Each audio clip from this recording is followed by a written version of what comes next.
The last American-made truck part just crossed the border. The final domestically stamped frame component has officially moved from a U.S. plant to a factory in Saltillo, Mexico. The Made in America truck is dead. But the price tag did not move with it. You are still paying $65,000. You are still signing 84-month loans.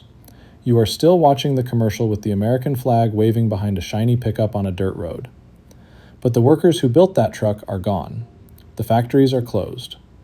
Today, I am showing you exactly what moved, who profited, and which trucks were the last to be truly American. Walk into any truck dealership right now and look at the window sticker on a new full-size pickup. There is a small section buried in the fine print called the American Automobile Labeling Act Disclosure. It lists the percentage of U.S. and Canadian parts content. On most new trucks sitting on that lot, the number is under 50%. Some models are under 40%. That means the majority of the parts inside the truck you are about to finance for 84 months were manufactured in Mexico, China, Japan, Korea, or Thailand. But the sticker on the tailgate says Built in America. The flag is on the commercial. The voiceover says domestic, and the average buyer never reads the fine print. The labeling laws are a legal loophole. A manufacturer can market a truck as assembled in the United States as long as final assembly occurs on American soil. That means a truck can arrive at the U.S. plant as a nearly complete vehicle, with the frame welded in Mexico, the body panels stamped in Monterrey, the engine assembled from globally sourced castings, the wiring harnesses built in Juarez, and every computer module manufactured in Asia. The American plant bolts the final pieces together, runs the truck down the line, and stamps it with a domestic assembly tag. The consumer sees the sticker and believes American workers built the truck from the ground up. That has not been true for over a decade. The offshoring did not happen overnight. It was a slow, calculated dismantling that started decades ago. The first components to leave were the labor-intensive, low-visibility parts.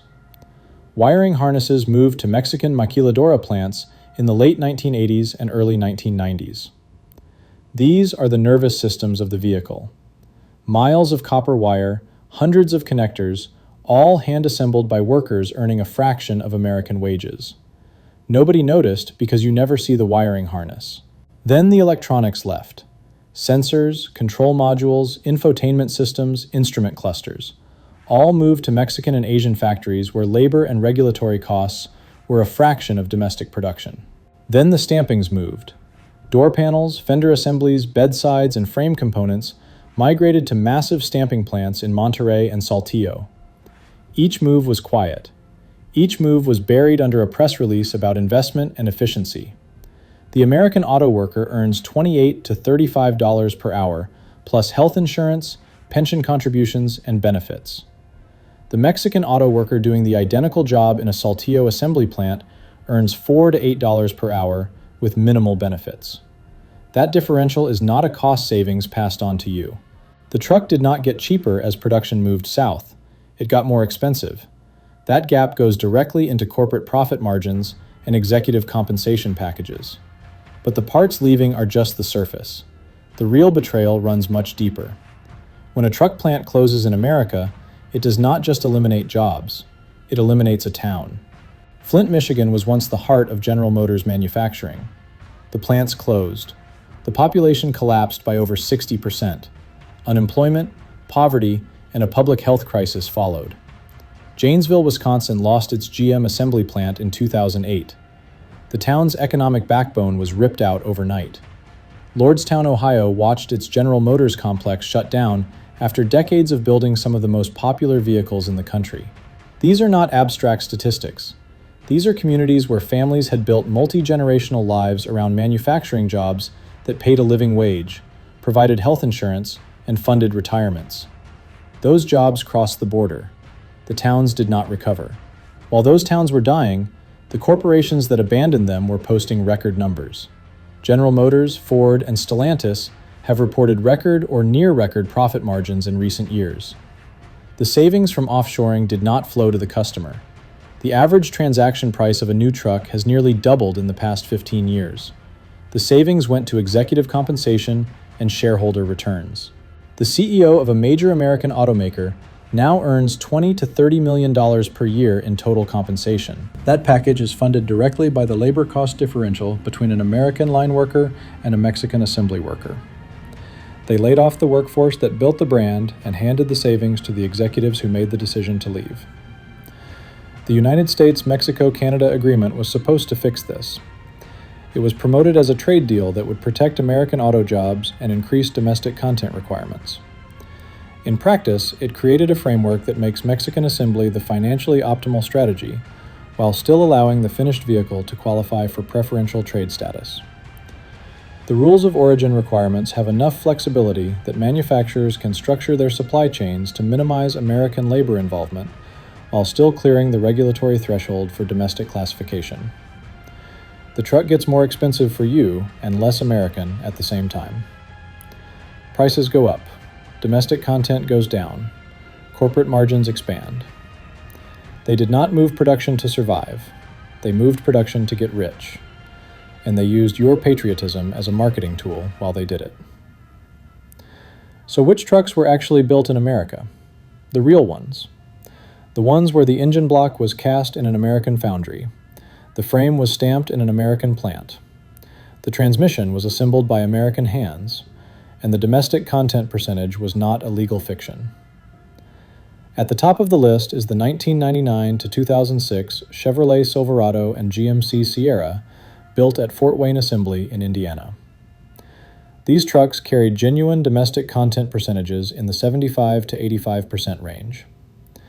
The Vortec V8 engines were cast and assembled in American plants.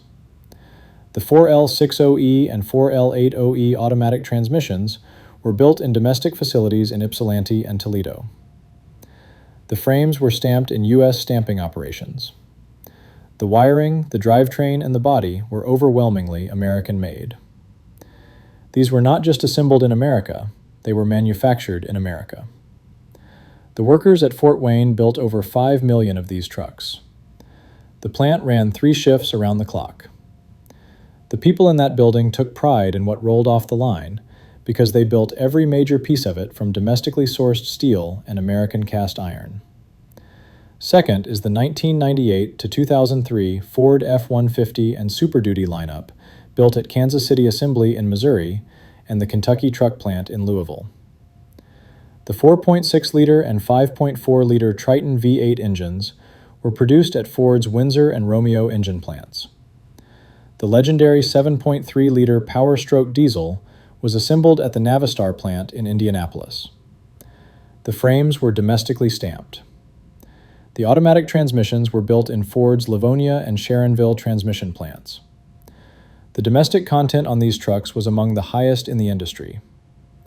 When you bought a late 1990s or early 2000s Ford truck, you were buying a product that was genuinely manufactured by American workers in American factories using American steel. Third is the 1994 to 2002 Dodge Ram, built at Warren Truck Assembly in Warren, Michigan. The second-generation Ram was one of the most American trucks ever produced. The Cummins diesel engine, the crown jewel of the lineup, was and still is assembled at the Cummins plant in Columbus, Indiana. American engineers designed it. American machinists built it. American line workers installed it. The combination of a Michigan-assembled truck with an Indiana-built diesel engine represented the peak of domestic truck manufacturing. That level of American content in a mass production truck will never exist again. These trucks were not just more American, they were mechanically superior to what replaced them. The engines were naturally aspirated, unstressed, and designed for 300,000 miles of service. The transmissions were simple 4-speed automatics with massive clutch packs and hydraulic valve bodies that any independent shop in the country could rebuild. The frames were heavy stamped steel, overbuilt for the loads they were expected to carry. The electrical systems were straightforward copper and relay circuits without the hundreds of computer modules and networked sensors that plague modern vehicles. Every component was designed to be serviced, rebuilt, and kept on the road by the owner or a local mechanic. That was not an accident. That was the American manufacturing philosophy. Build it heavy, build it simple, build it to last, and make sure the guy who bought it can fix it in his own driveway. Here is how you find the last of them. You do not walk into a dealership. These trucks left the showroom floor 20 years ago. You hunt for them the same way the veteran mechanics and the smart money have been hunting for years. Facebook Marketplace and Craigslist are your primary ground. Search by specific model years, body styles, and engine options. Set alerts so you get notified the moment a listing goes live. The cleanest examples disappear within days, because the people who understand what these trucks represent are watching the same listings. Estate sales are a gold mine. When an older truck owner passes away, the family often does not understand what a low-mileage, garage-kept, American-built truck is worth to the right buyer. Farm auctions in the Midwest and South regularly produce exactly the kind of trucks you want. Ford Super Duties with 7.3 power strokes that spent their lives pulling cattle trailers. Silverados with Vortec V8s that hauled hay and never saw a salted highway. Dodge Rams with Cummins diesels that have been parked in pole barns for years with clean frames and original paint. Fleet liquidation sales are another source. Small municipal departments and utility companies cycle out older trucks at auction prices far below private sale value. When you find a candidate, inspect the frame first. This is the single most important check on a 20-year-old truck. Get underneath and look at the frame rails, the cross members, and the cab mounts. Surface rust on a truck that lived in the northern states is normal and expected. Structural perforation, holes in the frame rails, or crumbling cross members are a death sentence. Walk away. No engine or transmission is worth saving if the frame is compromised. Second, run a compression test on the engine. Even cylinder pressures mean the internals are healthy. Third, drive the truck hard through every gear. Feel for transmission slipping, harsh shifts, or delayed engagement. Test the four-wheel drive. Hit the brakes hard and check for pulling or grinding.